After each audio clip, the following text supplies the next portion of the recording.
So we are still here at the ground of the Capitol building. There are numerous of events, activities currently ongoing here today.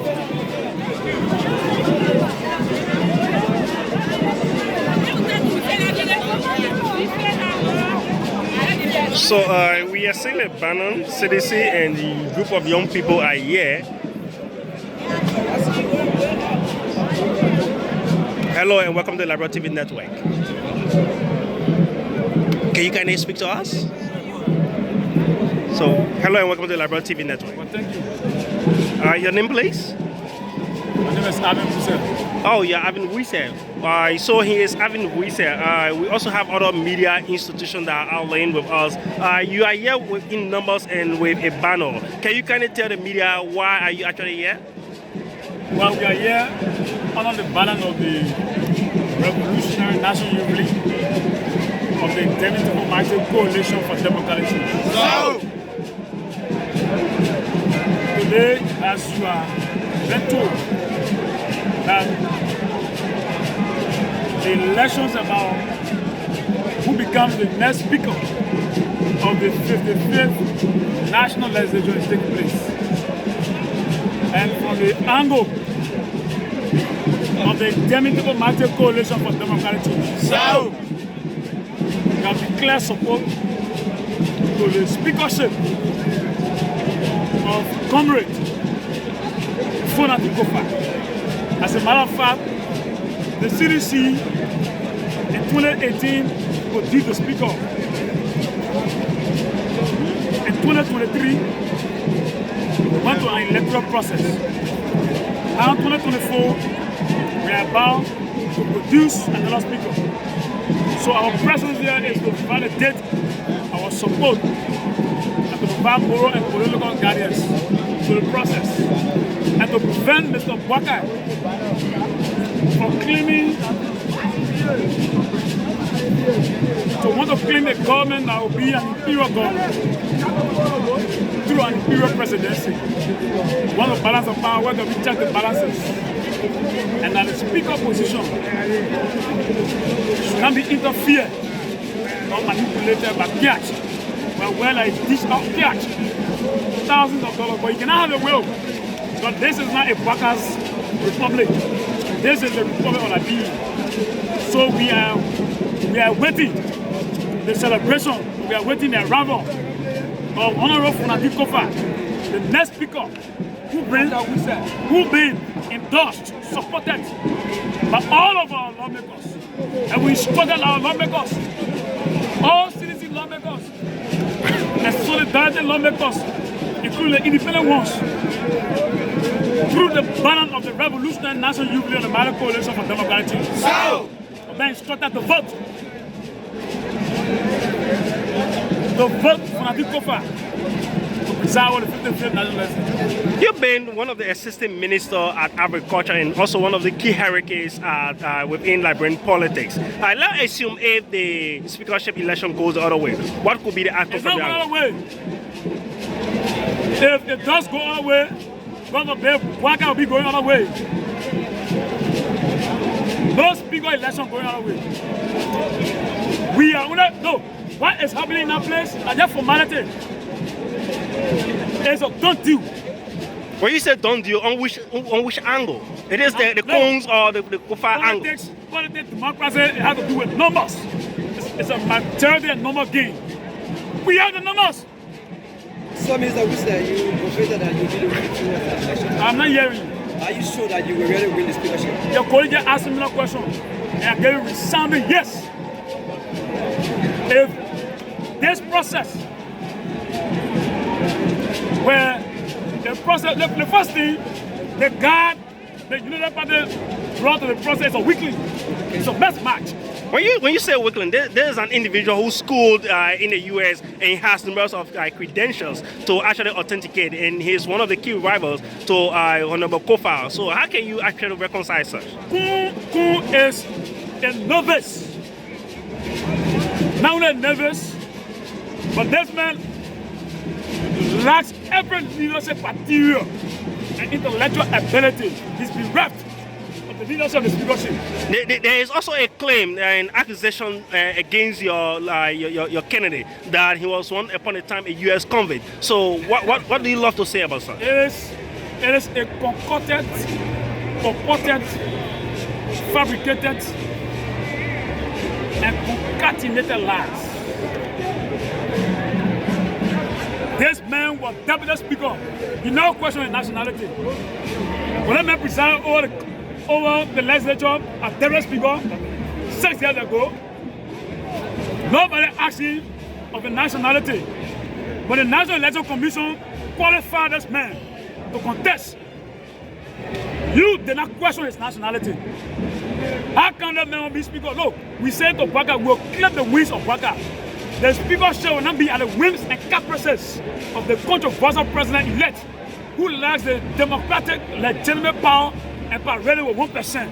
He's not a authentic leader. Baka is not a president. We declare Baka as a non-presidential material to the country. So Baka must go sit down. So that the speakership, it is not for a Baka family. Honorable, we say listen to me. An attempt.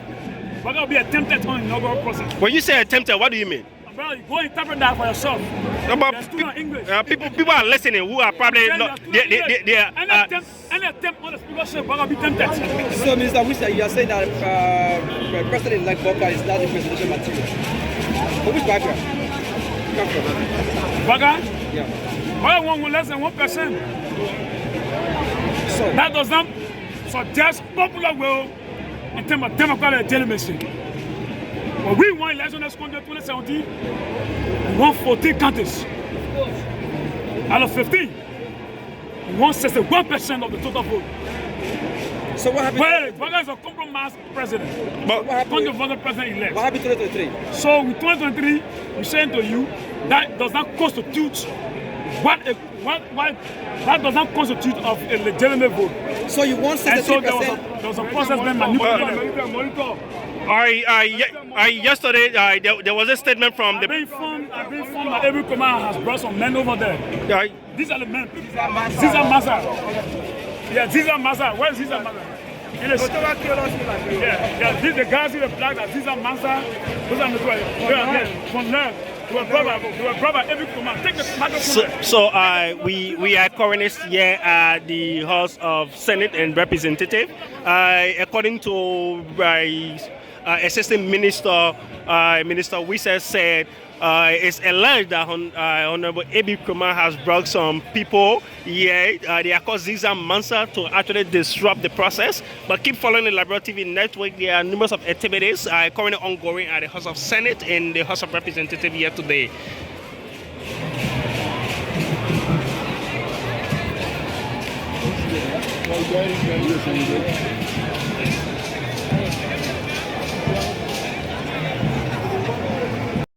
So, we want to know exactly what's your anticipation as it relates to the election that was held a few minutes back, where the Senate pro tempore election has been given to the Senator of Grand Bassa County. Well, I think that election was a very welcoming one. Number one is that we have a female at this time to occupy that seat. So that alone is historic. And that is so meaningful to all Liberians, because what we want to see is that we want to see a decentralized leadership where we can have the women, the men taking part. You know, in our country historically, we always find out that the males are always dominant when it comes to power taking. So this time with such a powerful position and see a lady who is energetic, who is sufficient, and, you know, who has the ability, the charisma to lead such a position, I think is a welcoming idea. Do you believe in her ability? Oh yes, because if you look at the track record of this lady, she's been very instrumental in all of, and, you know, politically. Her name has taken over. Her name become a center stage in Liberia, meaning that she's been playing a meaningful role. Is it because she has been supporting the Unity Party that came that were elected on November 15th? Well, that could be one instance, because the fact about it is that people going into political party is because you feel that that party that you are going for has, and, you know, all to do for the Liberian people. So if you are privileged to serve in our government, your idea is to push that leadership or that particular party leadership so that the victory can be won over the day, because all is about Liberia. There are a lot of Liberians, a lot of people saying that this election was not free and fair. In fact, the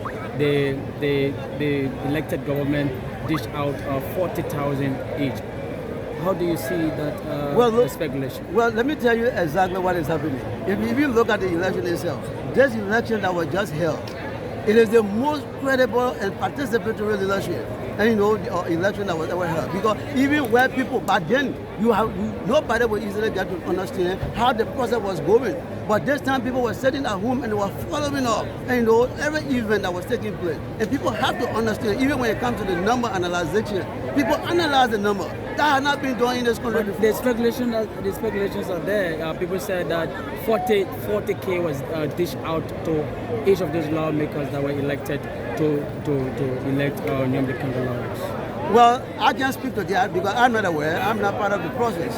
But no matter what it is, I think Tanga deserves that position because of her role she continues to play in Liberia. And we feel that with her serving as a woman in that position at this time, she will even give preference to Liberians, especially the women, and that's what we're all looking forward to see. Currently, as we speak, the speakership election is currently ongoing. What do you foresee from the speakership election?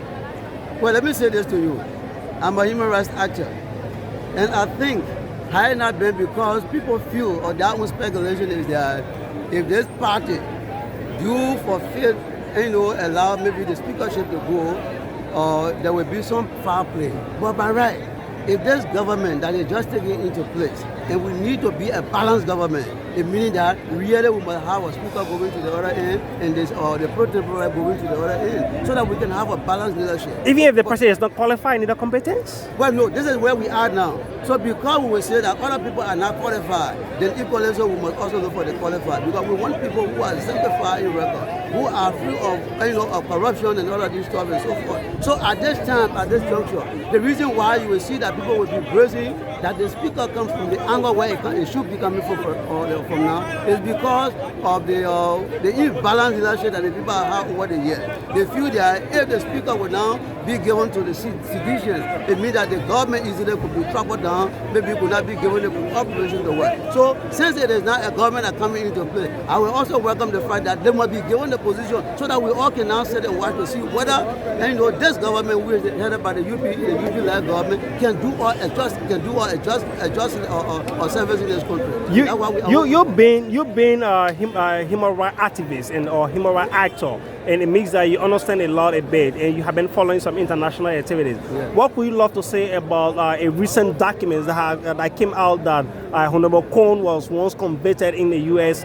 Code of Jurisdiction, and he also went to prison for 2 years, and today he is now in Liberia serving as deputy speaker and also wanting to become speaker for the 55th legislature. What could you say about that? Yeah, let me just say this to you quickly. In fact, I will not also support him by right. If he had been somebody different, I would be given that support. But I'm not also supporting him because we feel that in fact the Kofa man, he has a lot of positions around, who serving as a legal entity for many government institutions in this country. Even that is biased under the CDC government. If we allow such a man to also go there, it means that just what we have experienced from the past will also continue. So beyond that, while it is true that this man has been convicted himself, and served his term, logically, by right, I think he should be a free man because the law says that when a man is convicted for a crime and he satisfied the crime or jurisdiction, it means that person should not be a free citizen. So in a case where this man was convicted in America for a crime that was committed there and he went to prison and all of these things and he was set free, it means yes, he should be a free person. But many are saying he has a tinted character, and many are saying that his name has already been registered in criminal activities. So yes, this is why we want people with credibility, because the fact that he served his term, that alone has given him a stigma, and we want credible people. That's why every Liberian that is coming up for now must be careful with his or her record, because even the fact that he was convicted, he went through the process and so forth, but the idea is that he has stigma, and that stigma cannot discredit him from being the Speaker of the House of Representatives. So, Honorable Human Rights, let me just give you the title Honorable Human Rights, as you are commonly called Honorable Human Rights. Director for Human Rights, yes. I want to know from you, or the press want to know from you, what if the Unity Party or the opposition or the incoming government happens to take the 2 seats for the lower house. The speaker from the lower house is from the Unity Party, and the pro tem Nomdi Kanga Lawrence is from as well the opposition bloc. What if these two people are victorious into the election, as we are aware that Nomdi Kanga Lawrence won on a white ballot, and the House of Representatives happens to win as well? Do you see a balance in the two leadership? Would there be credibility as well? Credibility. Yes, if it wouldn't be in this sense, if at all, if they will not serve the Liberian people, because the whole thing is about serving the Liberian people. But if they will get in there and bills that are in the interest of the Liberian people, wherein they are being discussed positively in the interest of the Liberian people, and we find transparency and accountability in them, it means yes, of course, that government should be a successful one, should be acceptable. So the issue, both of them coming together, do not take away the truth. The truth of the matter is to make sure that they be in a position to serve the Liberian people. Where bills come in and those bills supposed to serve the interest of the Liberian people, they must go for it. Those bills that will come in and they don't serve the Liberian people's interest, and they go to maybe to give them some credit and other these things to pass them into law. It means the same way the citizens were being discredited, obviously yes, they will be done. But wherein they serve the need for the Liberian people, that's the kind of process we need. Your name again, sir? I'm J.S. Rajo, Banjaswari, the Executive Director for Human Rights People. Thank you so much. Thank you so much.